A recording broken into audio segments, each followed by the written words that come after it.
Heart attack में pen होती है, बैठे बैठे पेन होती है। अच्छा, एंजाइना में कब होता है? चलने से पेन होता है, रुकने से पेन ठीक हो जाती है। जब 70, 80, 90 ब्लॉकेज हो, 70, एक आदमी बोलता है मुझे दौड़ने में दिक्कत है, तो कितनी ब्लॉकेज बोलूं?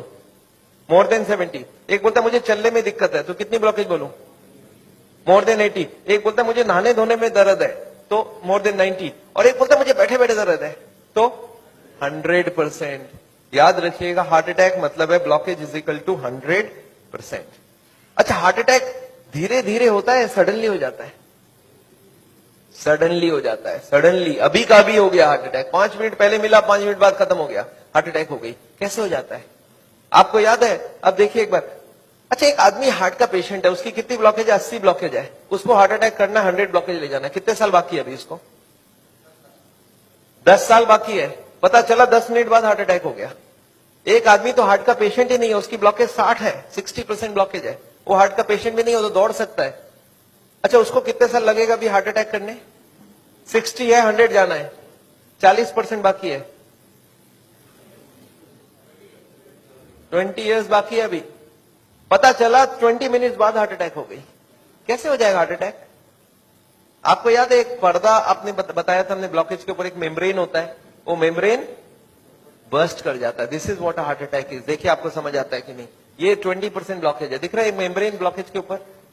ये 40% ब्लॉकेज है, मेम्ब्रेन यहाँ पे है अभी। ये 60%, 70% ब्लॉकेज है, मेम्ब्रेन अभी भी है। और मेम्ब्रेन स्ट्रेच कर रहा है कि नहीं कर रहा है? करते करते एक दिन क्या होगा? मेम्ब्रेन बर्स्ट कर जाएगा, membrane will rupture, membrane will snap, membrane will burst. और जैसे ही मेम्ब्रेन बर्स्ट करेगा क्या होगा? यहां से केमिकल यहां आएगी, और यहां पे खून जा रहा है, इस खून में क्या होगा? ब्लड केमिकल मिलेगा, और केमिकल मिलते ही ब्लॉकेज हो जाएगी 100%। This is called heart attack. 100% blockage कितने देर में बना? 5 मिनट में। 0 से 80 आने लगा था 40 साल, और 80 से 100 आने में 5 मिनट्स, 2 मिनट्स। अब एक बात बताइए, हार्ट अटैक को रोकना कैसे है? आपका दिमाग क्या बोल सकता है? मैं आपको समझाता हूं, एक एग्जांपल सोच लीजिए। एक नोट का गड्डी है, नोट का गड्डी समझते हैं? नोट की गड्डी में रबर बैंड लगा है, मैं हर दिन उसमें नोट घुसाए जा रहा हूं, और जब रबर बैंड टाइट हो गई तो आपको मैंने पूछा क्या करूं कि रबर बैंड ना फट जाए, तो आप क्या जवाब देंगे हमको? नोट घुसाओ मत। आप ये पूछेंगे सर अभी तक रबर बैंड फट गया क्या? मैं बोला नहीं, अभी तक नहीं फटी है। आप बोलिए एक काम करना, कल से नोट घुसाना मत, देखना फटेगा नहीं। ये काम बात ठीक लग रहा है कि नहीं लग रहा है आपको? घुसाना बंद करो। और मैं एक स्टेप और आगे जाता हूं कि कुछ नोट निकाल लो कि रबर बैंड ढीला हो जाए, अब फटने का क्या चांस है? एकदम नहीं है। एंड यही बात मैं हार्ट के पेशेंट को समझाता हूं। मैं बोलता देखो, अभी जहां तक चले गए चले गए, अब आप ब्लॉकेज को बढ़ाओगे तो एक ना एक दिन हार्ट अटैक होगा। कब होगा हम नहीं जानते, पर कभी ना कभी हो सकता है। आज 80 है मालूम नहीं, 90 में पर्दा फट जाए। ये पर्दा कब फटेगा हमको नहीं मालूम है। हर आदमी का पर्दा अलग अलग है, हर आदमी की मेम्ब्रेन अलग अलग स्ट्रेंथ की है। अब कब फटेगा नहीं मालूम, पर एक बात पक्का मालूम है कि आज से नोट घुसाना बंद कर दिया तो फटने के चांस कम हो जाएगा, और कुछ नोट निकालना चालू कर दिया तो। आपको क्या लगता है, लॉजिकल बात हो रही है कि नहीं? वो जो कारण है ब्लॉकेज का उसको हटाओ, और बॉडी में सप्लाई फैट का बंद करो। अब हार्ट अटैक का chance is almost nil, almost nil. और यही बात मैं हार्ट के पेशेंट को समझाता हूं। आपको क्या लगता है, सही हुआ कि नहीं हुआ? कॉमन सेंस के बात यही बोलता है कि नहीं? ब्लॉकेज का कारण को हटाओ और खत्म करो बात। तो ये है हार्ट अटैक रोकने का उपाय। मैंने देखा है बहुत सारे पेशेंट ये करते नहीं है, वो खाना पीना गलत खाते रहते हैं, दवाइयां खाते हैं। कार्डियोलॉजिस्ट को पूछ भी लेते हैं कि डॉक्टर साहब मैं आपसे दवाई ले रहा हूं तो आपके अंडर में हो गया ना? डॉक्टर बोलता है हाँ मेरे अंडर में हो। बोलता है डॉक्टर साहब कभी हार्ट अटैक हो जाए तो आप कहां मिलोगे? मैं अभी ब्लॉकेज बढ़ा रहा हूं, आप सिर्फ हमको बताओ हार्ट अटैक के वक्त आप। अच्छा, कार्डियोलॉजी भी बड़ा खुश रहता है, बोलता है मेरा मोबाइल नंबर रखना, जब भी हार्ट अटैक हो मुझे इन्फॉर्म करना, और मैं आपको बताऊंगा कहां पहुंचना है, और मैं भी वहीं पहुंचूंगा, फिर आपको बचाने की पूरी कोशिश करूंगा। पर हार्ट अटैक के बाद, हार्ट अटैक के पहले करने का कुछ जरूरत? आपको क्या लगता है, सही बात हो रहा है गलत हो रहा है? अरे हार्ट अटैक के पहले ही रोक लो ना कि हार्ट अटैक। पर मैंने देखा आजकल ऐसा ही कुछ हो रहा है। Anyway I don't want that. अच्छा एक बात बताइए, ये जो पेशेंट है जिसका ब्लॉकेज बढ़ रहा है, ये सब जानता भी नहीं है क्या क्यों ब्लॉकेज बढ़ रहा है। कार्डियोलॉजिस्ट के पास जाए तो उसको बता देना चाहिए कि नहीं किस लिए ब्लॉकेज हो रहा है। अच्छा, अगर हार्ट के हॉस्पिटल में आप चले जाएं तो वो लोग भी यही सब बात करेंगे ना आपसे? क्या लगता है, हाँ या ना?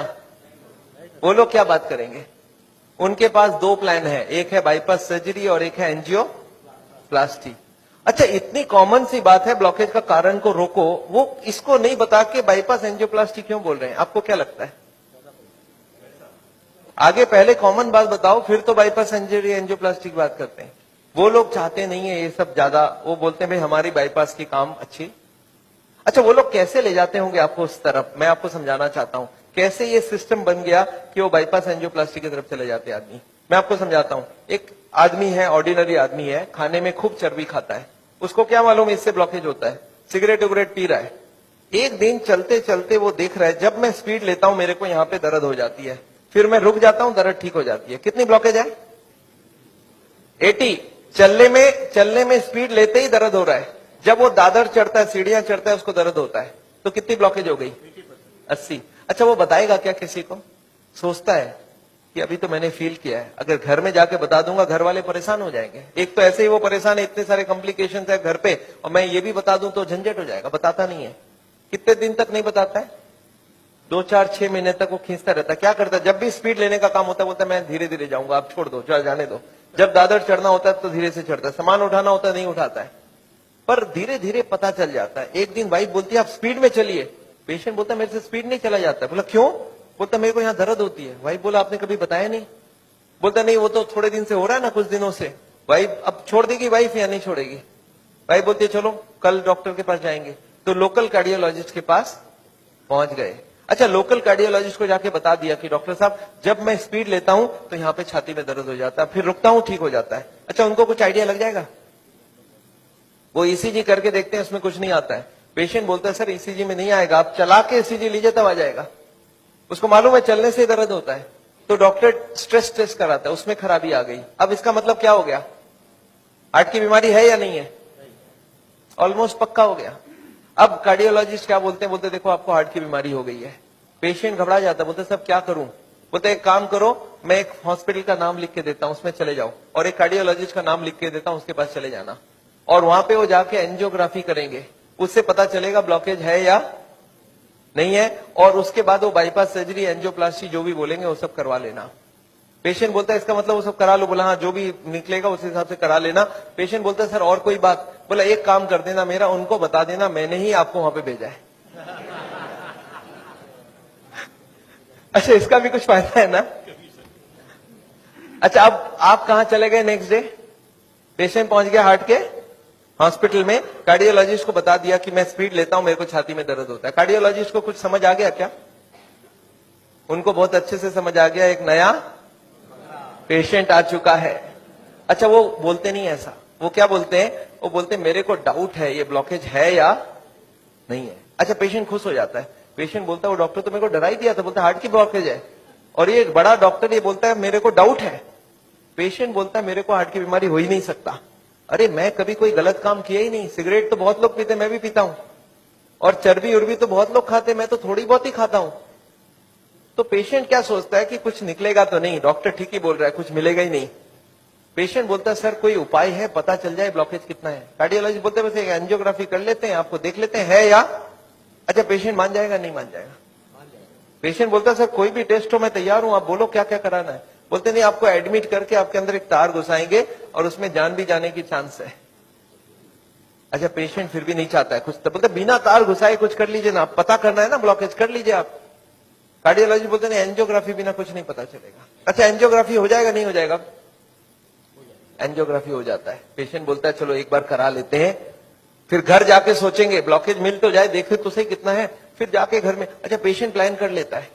क्या प्लान करता है? कि मेरी 30-40 ब्लॉकेज तो हो सकती है, मैंने गलत काम किया है, बड़े दिनों से मेरे को कोई ने बोला था फैट नहीं खाना, मैं खाया हूं, सिगरेट नहीं पीना, मैंने पिया हूं, तो कुछ ब्लॉकेज मिलेगा। और प्लान क्या बनाता है कि घर जाके कल से सारा खाना पीना बदल दूंगा, वॉकिंग चालू कर दूंगा, एक्सरसाइज चालू कर दूंगा, एकदम प्लान करके एंजियोग्राफी में जाता है कि कल खाली रिपोर्ट लेके घर जाना है। अच्छा, रिपोर्ट में कुछ, एंजियोग्राफी होने के बाद रिपोर्ट में कुछ मिलेगा या नहीं मिलेगा? रिपोर्ट में एंजियोग्राफी में कितनी ब्लॉकेज मिलेगी? 70, 80 है 90। अच्छा, जब 80 ब्लॉकेज मिल जाए, कार्डियोलॉजिस्ट सडनली बदल जाता है, वो बोलते हैं you are very lucky. Patient बोलते हैं लकी मतलब कुछ भी नहीं मिला आपको? बोला लकी इसलिए कि आप ठीक टाइम में यहां तक पहुंच गए, थोड़ा सा लेट आते तो कुछ भी हो सकता था। पेशेंट बोलता है इसका मतलब कुछ सीरियस बात है। बोला आप बचे कैसे, मेरे को समझ नहीं आ रहा है। यू आर वेरी लकी, अभी तक बच गए आप। अब आपका बचने का चांस बहुत कम है। पेशेंट बोलता है पर हुआ क्या है? बोलता 80% ऑलरेडी फिनिश्ड, बस अब बस थोड़ा सा ही है। You are carrying an atom bomb. अच्छा, पेशेंट बोलता है सर एक काम कीजिए, आप रिपोर्ट मुझे दे दीजिए, मैं घर जाऊंगा। बोलते घर आप पहुंचेंगे कैसे? उसके पहले हार्ट अटैक हो जाएगी। अच्छा, आपको क्या लगता है डॉक्टर को मालूम है कि हार्ट अटैक कल होगा आज होगा? उसको तो ये भी नहीं मालूम 70 है 80 है या 90 है। क्यों ऐसा बोला जा रहा है? To create a fear. और फियर से क्या होगा फिर? ऑपरेशन के लिए इमीडिएटली बहुत सारे लोगों को इतना बोलने का जरूरत ही नहीं हो, तो इमीडिएट तैयारी हो जाता है। हार्ट का सुनते हैं उसके मन में ऐसे ही डर रहता है, उसको ज्यादा डराने का। पर कभी कभी पेशेंट बोलता है सर एक बात बताइए, ब्लॉकेज तो कल भी था, ब्लॉकेज तो आज भी है, कल तक तो मैं सारा ही काम कर रहा था, ये पेन तो मेरे को बड़े दिनों से है, मैं अब तो पता चला हूं। तो आप एक काम करिए, मेरे को आप डिस्चार्ज कर दीजिए, मैं घर जाके फिर सोचूंगा। बोला नहीं, आप एक काम कीजिएगा, आप करवट भी लेंगे ना तो हमको पूछ लीजिएगा। पेशेंट बोलता है नहीं सर मैं तो घर जाऊंगा। बोला आप रुकिए, आपके घर वालों से मैं पूछता हूं। अच्छा, घर वाले बाहर कौन कौन वेट कर रहे होंगे? सारा खानदान वेट कर रहा होगा। वहां पे जाके क्या बोलना है कि patient is very critical, any moment he can die. आप बोलो मैं बचाने की कोशिश करूं और जाने दूं। अच्छा, आंसर क्या होगा? वाइफ क्या बोलेगी कि जिंदगी भर इन्होंने मेरे लिए किया, आज मेरे को चांस मिला, आज तो मैं ऑपरेशन। वाइफ बोलती है कोई चीज का भी कोई भी कंजूसी हमें नहीं करना है, इनको तो बचाना। अच्छा, बेटा मानेगा कि नहीं? एक बेटा बड़ा समझदार होता है, बोलता है डॉक्टर को, डॉक्टर साहब एक बार बताइए, मैंने सुना है कोलेस्ट्रॉल की वजह से ब्लॉकेज होता है, इनका कोलेस्ट्रॉल हाई है, तो क्या करूं कि कोलेस्ट्रॉल कम हो जाए? खाने पीने में क्या क्या चेंज लाना चाहिए? अच्छा, कार्डियोलॉजिस्ट मान जाएंगे इनसे बात में? वो बोलेंगे you are wasting my time, he is dying and you are talking all this rubbish. अच्छा, तब तक और जितने परिवार वाले बोले नहीं नहीं ऑपरेशन होना ही चाहिए। मेरे एक पेशेंट थे, बोले डॉक्टर साहब मेरे साथ पूरा ऐसे ही हुआ, मैं तो खाली एक बार टेस्ट कराने गया था और उसके बाद वो ऑपरेशन करके ही भेजे मेरे को वापस। मेरे एक और पेशेंट थे, बोले सर मैं फिर भी नहीं कराया, मैं निकल आया। मैं बोला आप निकले कैसे? बोला मैंने बोला मैं तो नहीं कराऊंगा, मुझे घर जाना है। वो बोले नहीं आप घर भी नहीं पहुंचेंगे। मैं बोला मैं लिख के देता हूं, मैं पहुंच जाऊंगा। फिर मैंने लिख के भी दे दिया, फिर भी वो जाने नहीं दिया। फिर मैंने लास्ट बोला, मैंने बोला देखो मैं करने तैयार हूं, पर प्रॉब्लम है मेरे पास पैसे नहीं है, आप फ्री का कोई ट्रीटमेंट हो तो करवा डालो। तब इन्होंने बोला कोई प्रॉब्लम नहीं है, आप घर चले जाओ। फिर मैं जब घर जाने लगा तब फिर से बुलाया उन्होंने, बोला अब आप एक बार बताओ ये इतने पैसे आप कितने दिन में इकट्ठा कर सकते हो? तब मैंने बोला देखिए मुझे प्रॉपर्टी बेच के आना होगा, 2 महीना लगेगा।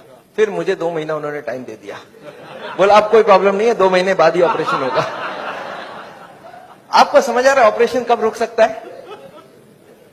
दिस इज, मैं ये नहीं बोलूंगा सारे जगह एग्जैक्टली यही हो रहा है, पर इसका ही कुछ छोटा मोटा रूप ये हॉस्पिटल का सिस्टम है। पर एक बात मैं जानता हूं, हॉस्पिटल को ये चॉइस देना चाहिए पेशेंट को। देखो the blockage is so much, these are the reasons.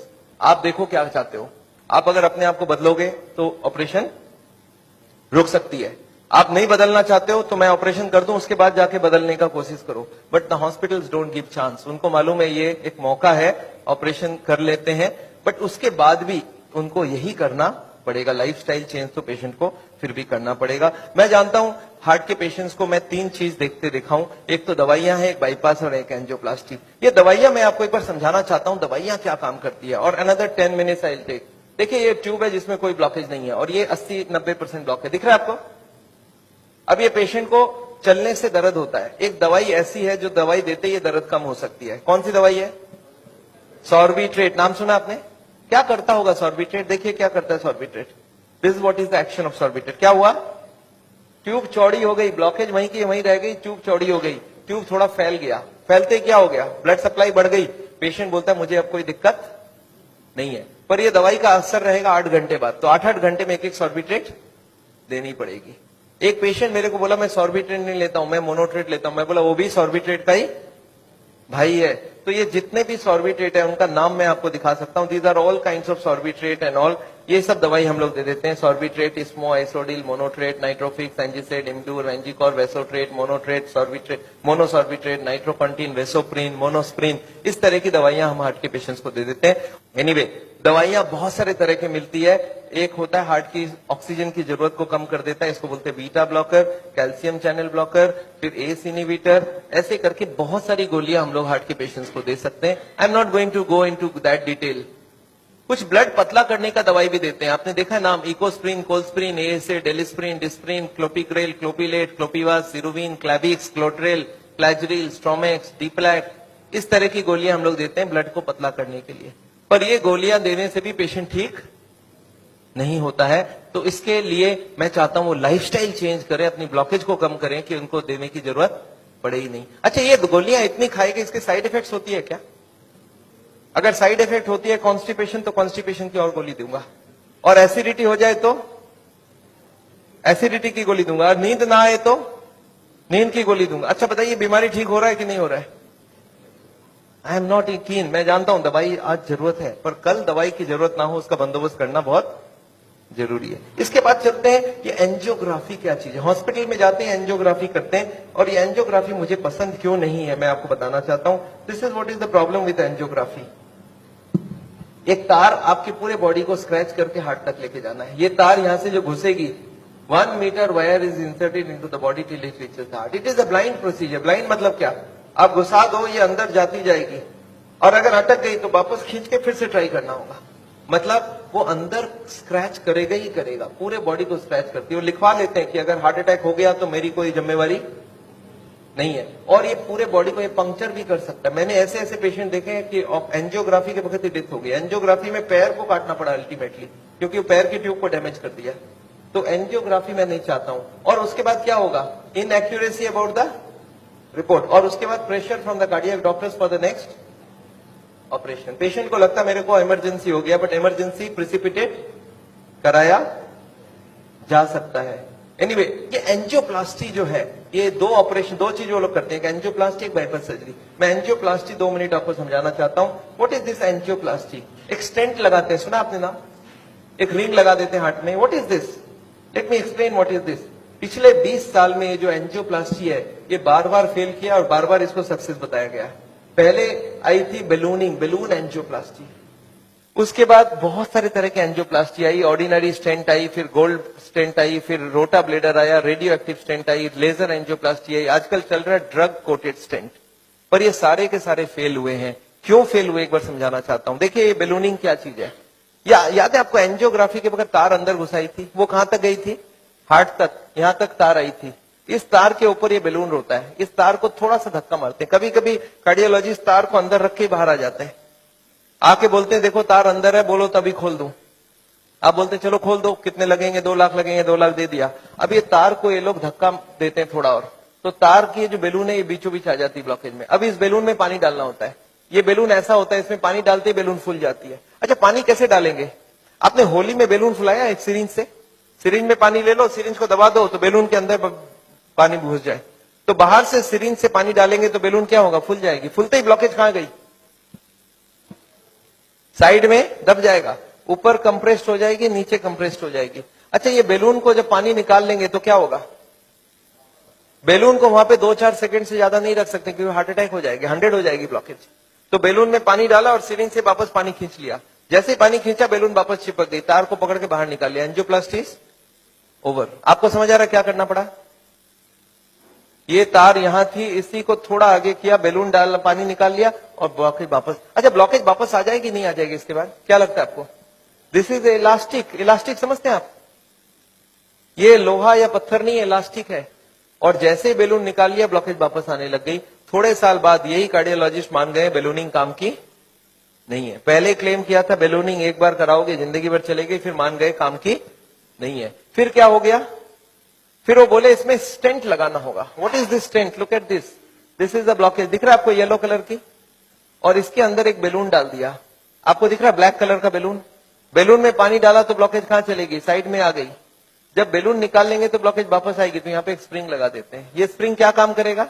Blockage को आने से रोक देगा। आपको समझ आ रहा है स्प्रिंग का मतलब क्या है? अगर स्प्रिंग डाला गया, इसका मतलब क्या है कि ब्लॉकेज वापस आ रही थी। इसका मतलब पहले वाला जो क्लेम था वो गलत था कि बैलूनिंग करा लो ठीक रहा। इसके बाद ये जो स्टेंट लगी, स्टेंट का एक मेजर प्रॉब्लम है कि इसके अंदर से ब्लड जाएगी और फॉरेन बॉडी के अंदर ब्लॉकेज बहुत जल्दी होती है। ये देखा गया है स्टेंट में 6 महीना 1 साल में सारे ब्लॉक आ जाती वापस। और ये जब वापस आने लगी तब इन्होंने थोड़े दिन तक तो बोला नहीं आती है। थोड़े दिन बाद इन्होंने बोला कि नहीं ये स्टेंट तो खराब होगी क्योंकि ये ऑर्डिनरी स्टेंट है, इसमें एक मेडिकेटेड स्टेंट देना होगा। वो दवाई में डाल के स्प्रिंग को निकाल लेंगे, अब बहुत बढ़िया हो जाएगा। तो ड्रग की कोटिंग चल जाए। आपने देखा है चांदी के गहने में सोने की कोटिंग चढ़ाते हैं, तो वो स्प्रिंग के ऊपर कोटिंग चढ़ा देते हैं और वो कोटिंग चढ़ा के लगा दिया, पर इसके बाद भी ये फॉरेन बॉडी ही रही, इसमें वही का वही रिजल्ट आया है। अभी लेटेस्ट है कि 66% people with in 1 year will come back with a reblockage. इसके बाद है बाईपास सर्जरी। एक बहुत बड़ी सर्जरी होती है। देखिए बाईपास सर्जरी मैं इसलिए नहीं चाहता हूं, एक बहुत बड़ा सर्जरी है। एक पूरे चेस्ट को काटो और इसको काट के, इसको चाकू से नहीं कटेगा, इसमें आड़ी से कटेगी। आड़ी समझते हैं आप? आपने मार्बल फिटिंग के वक्त एक देखा गोल चक्का लेके घूमते हैं, ऐसा एक लगा के ये पूरा खुलेगी। इसको अंदर से ऐसे जैक करके ऐसे खोलेगा।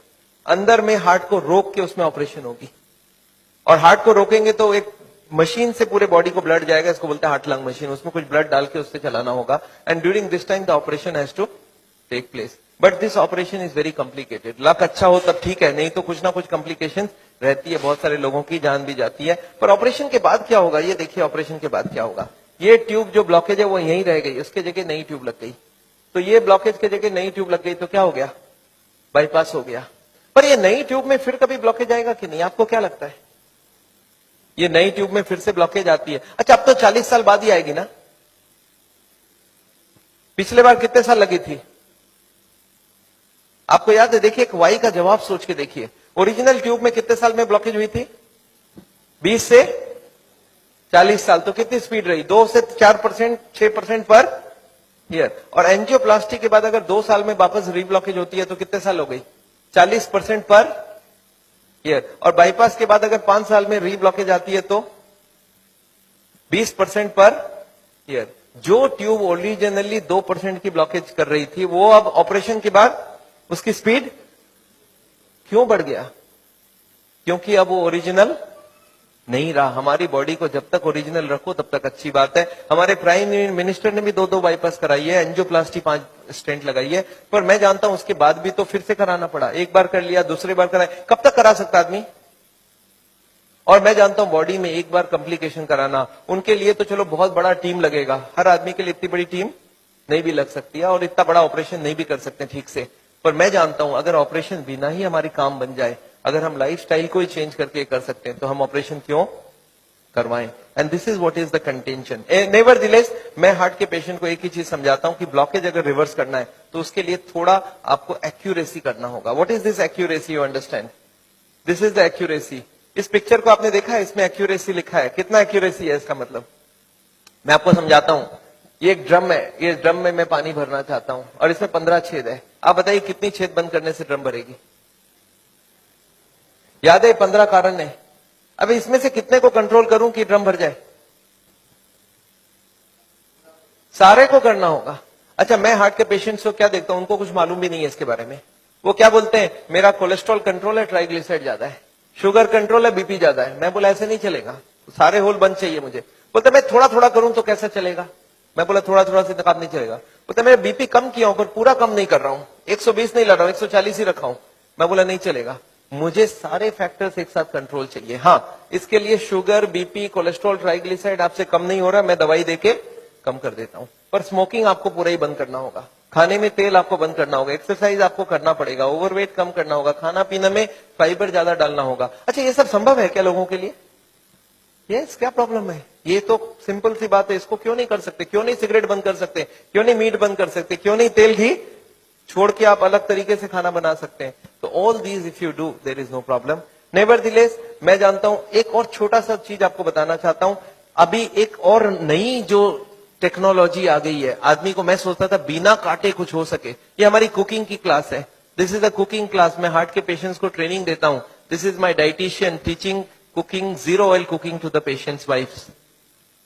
मैं हार्ट के पेशेंट्स को योगा सिखाता हूं। मैं बोलता हूं कैसे भी करो, योगा करो, आप योगा करने की बहुत जरूरी है। उसके साथ उनको क्या करना चाहिए, क्या नहीं करना चाहिए, कितनी सामान उठानी चाहिए, गाड़ी चलानी चाहिए, स्कूटर चलाना चाहिए, ऑफिस जाओ तो क्या प्रिकॉशन लो, दादर चढ़ो तो क्या प्रिकॉशन लो, आगे कौन सी योगा करो, कब तक करो, कौन सी मेडिसिन लो, कब तक लो।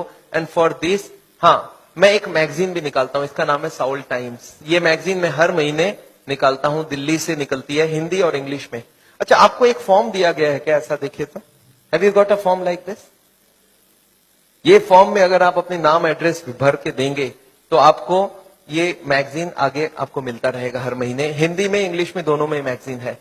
और इसके साथ एक छोटा सा और क्वेश्चन ये रखा है कि यहां पे अगर हम लोग ऐसा कोई कैंप करवाएं तो how many people will be interested to join such a camp? 1 दिन का या 2 दिन का ऐसा एक कैंप अगर हम करवाएं तो कोई इंटरेस्टेड हो तो प्लीज फिल इट अप। मेरे को लोग बोलते हैं डॉक्टर साहब इतनी सारी बातें अगर कैसे याद रखूंगा, मैंने बहुत मोटी मोटी किताब लिखी है। आदमी बोलता है सर छोटा सा कुछ दीजिए ना कॉपी। तो मैंने एक ऐसी किताब बनाई है जिसका नाम है पॉकेट गाइड। एक 30 रुपीज की किताब है, कोई 2 घंटा बैठ के पढ़ ले तो जितनी बातें मैंने बताई है सब इसमें लिख के रखा है। So this book I have brought over here. मेरे ख्याल से बाकी बुक्स तो मैं नहीं ला सकता हूं क्योंकि hundreds of books are there. तो मैं ये बुक लाया हूं, कोई को लगता है कि मैं पढ़ना चाहता हूं और कोई को पढ़ाना चाहता हूं। हार्ट के पेशेंट को जरूर पढ़ाइए। 30 रुपीज की गिफ्ट होती है, you can give it to anybody and they will learn things from the book. तो ये बहुत जरूरी है। मैं जानता हूं, मैं ये मैगजीन पिछले 10 साल से रन करता हूं and it is gone all over the world. मैं एक नई टेक्निक आपको इसी वक्त बताना चाहता हूं। There is a new machine which has come which can open the collaterals. देखिए कोलैटरल्स का क्या मतलब है। ये ब्लॉकेज है, बाईपास सर्जरी में क्या करते हैं, एक नई ट्यूब लगा देते हैं। इसमें क्या करते हैं, जो हार्ट की ये ब्रांच है और ये ब्रांच है, इनको जोड़ देते हैं आपस में। And there are so many small tubes, जो इसको जुड़ जाए तो ब्लड यहां से आने लगे। ये जो छोटे छोटे ट्यूब है, ये मैंने बोला था स्पोर्ट्समैन चालू करके रखते हैं। और स्पोर्ट्समैन चालू कर दिया तो क्या हो गया, उसके पास 2 सप्लाई हो गई। एक तो ये ओरिजिनल है और एक साइड वाली भी है। इसको बोलते हैं कोलैटरल। बैंक में आपने लोन लेते हुए देखा है कभी? कोलैटरल्स बोलते हैं। कोलैटरल मतलब क्या, कि ये फेल हो जाए तो दूसरा कोई होना चाहिए। तो ये कोलैटरल्स भगवान ने हमें दे के रखा है। ओरिजिनल तो था ही था, एक कोलैटरल भी देके रखा, कभी ये फेल हो जाए तो ये चालू करना। अच्छा, ये अगर चालू हो जाए बिना ऑपरेशन के तो इससे अच्छा कुछ नहीं हो सकता। And this is a new machine, new technology which has कम। देखिए हमारे मेडिकल साइंस की टेक्नोलॉजी बिना कांटे वाली टेक्नोलॉजी है। ये देखिए, ये ट्यूब्स है जिसमें कोई कोलैटरल्स चालू नहीं है, और ये है ट्यूब्स के सारे कोलैटरल्स चालू हो गए। आपको समझ आ रहा है डिफरेंस दोनों के अंदर?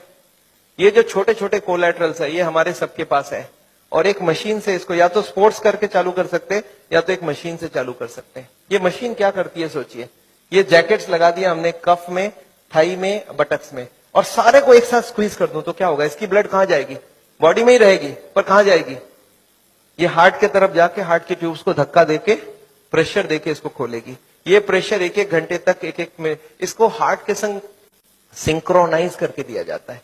सिंक्रोनाइज मतलब हार्ट जब पंप करे तो मशीन पंप नहीं करता है, जब हार्ट पंप करके रिलैक्स करने लगे, जब पूरी ब्लड वापस आती है तो वो स्क्वीज करके सारे ब्लड को एक साथ भेजा जाता है।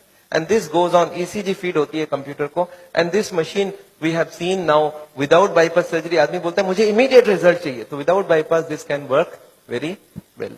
तो इसको हम लोग बोलते हैं नेचुरल बाईपास। नेचुरल बाईपास समझ रहे हैं, भगवान ने ऑलरेडी नेचुरल बाईपास हमें दे के रखी है, स्पोर्ट्समैन चालू करके रखा है। तो आप हार्ट के पेशेंट हो, आप चालू करो, आपके पास कोलैटरल आ गई तो ओरिजिनल नहीं भी होगा तो भी काम चल जाएगी। और एक मैं जैसे ही, हाँ, एक और ट्रीटमेंट आई है जिसको हम लोग बोलते हैं बायोकेमिकल क्लीनिंग।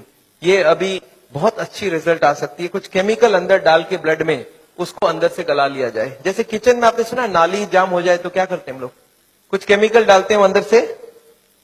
तो ये केमिकल की भी ट्रीटमेंट आजकल चल रही है, बट अभी भी इसका रिजल्ट हर आदमी में सेम नहीं आता है, but result are still there. बहुत सारे ऐसे पेशेंट है जो 30-40% तक ब्लॉकेज इससे कम हो सकती है। नेवरदिलेस मैं समझता हूं मैंने बहुत सारा लेक्चर आपको दे दिया है। कोई ने मेरे को बोला था एक बार कि डॉक्टर साहब कभी भी किसी को आधे घंटे से ज्यादा लेक्चर मत दिया कीजिए। मैंने बोला क्यों? बोला आपने स्कूल, उसके बाद दिमाग काम नहीं करता है।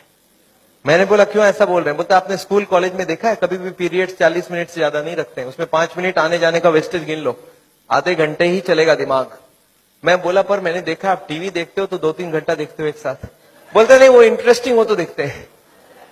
तो मैं जानता हूं आप हमारे साथ बैठे हैं 2 घंटे के लिए, और आपको जरूर इंटरेस्टिंग लगा होगा। मैं फिर से धन्यवाद देना चाहता हूं ये हॉल को अरेंज जिन लोग ने किया उनको, श्री माफत लाल जी को जिन्होंने आपके लिए ये लेक्चर कराया है। और अगर आपको लेक्चर अच्छा लगा तो उनके लिए फिर से एक बार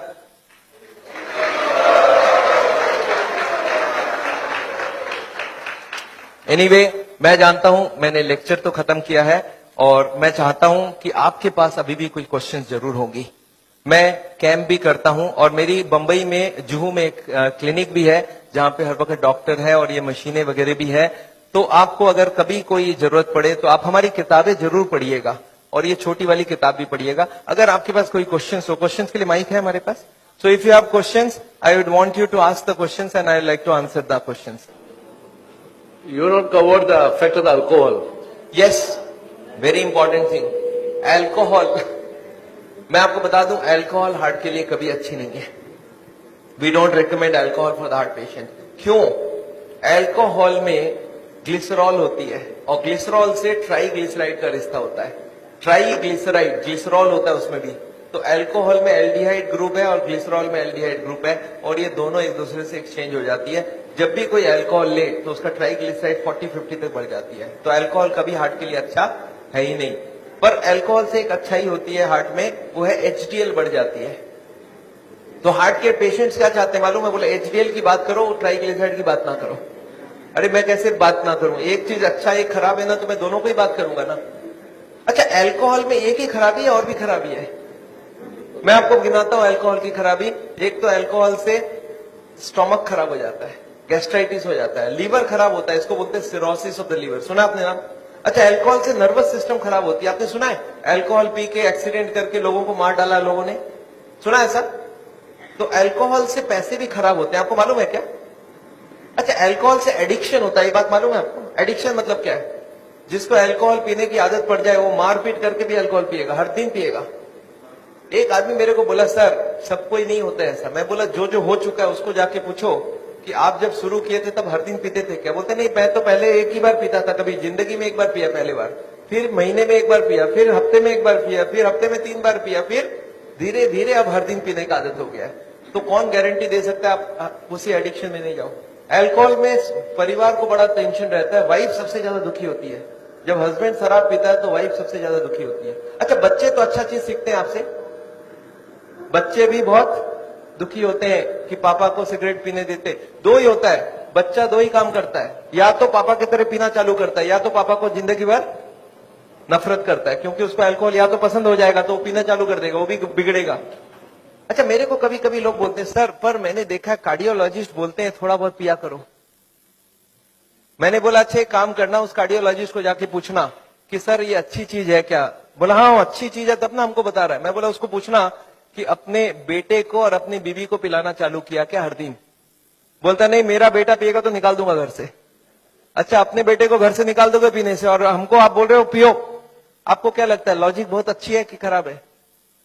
कोई भी कार्डियोलॉजिस्ट को यहाँ हाथ लगा के बोलिए कि हाँ ये अल्कोहल बहुत अच्छी चीज है, मैं अपने बच्चों को पिलाऊंगा, अपनी वाइफ को पिलाऊंगा, तब तो मैं मान जाऊं। कोई कार्डियोलॉजिस्ट तैयार नहीं है। पर पेशेंट्स के लिए घूस देना समझते हैं, घूस देना, ब्राइब करना समझते हैं। ब्राइब होने से बहुत काम हो जाता है, तो पेशेंट को ब्राइब देकर रखते हैं कि पेशेंट बोलेगा डॉक्टर मेरा बहुत बढ़िया है, सारा चीज अलाउ कर देता है। But very bad, alcohol is never good for the heart. या एनी मोर क्वेश्चंस? गार्लिक, मैंने एक क्वेश्चन यहाँ पे लिख के रखा है, कैन आई टेक, कुछ फ्रीक्वेंटली आस्क्ड क्वेश्चंस लिखा है, can I take garlic? Garlic heart के लिए अच्छा है, गार्लिक हार्ट के लिए अच्छा, पर नेसेसरी नहीं है जो नहीं खाता उसको ही खाना होगा। ऐसे हजारों फूड है जो हार्ट के लिए अच्छा है, तो you can take any of this food.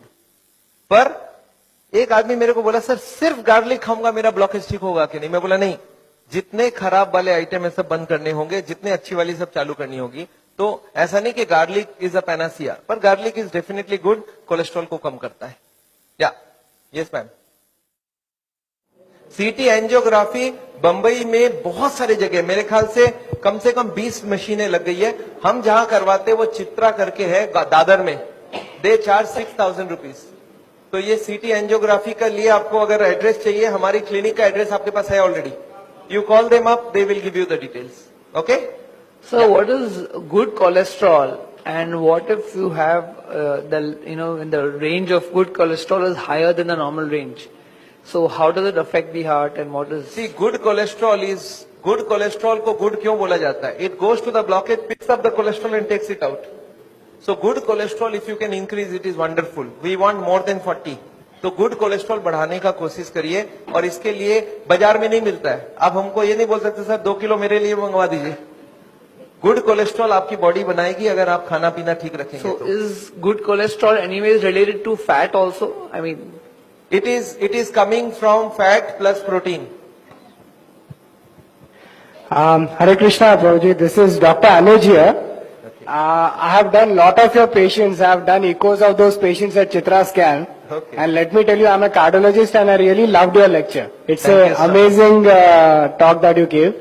And I pray that we do something together with all the malpractice. I'm very much aware of what is going on. And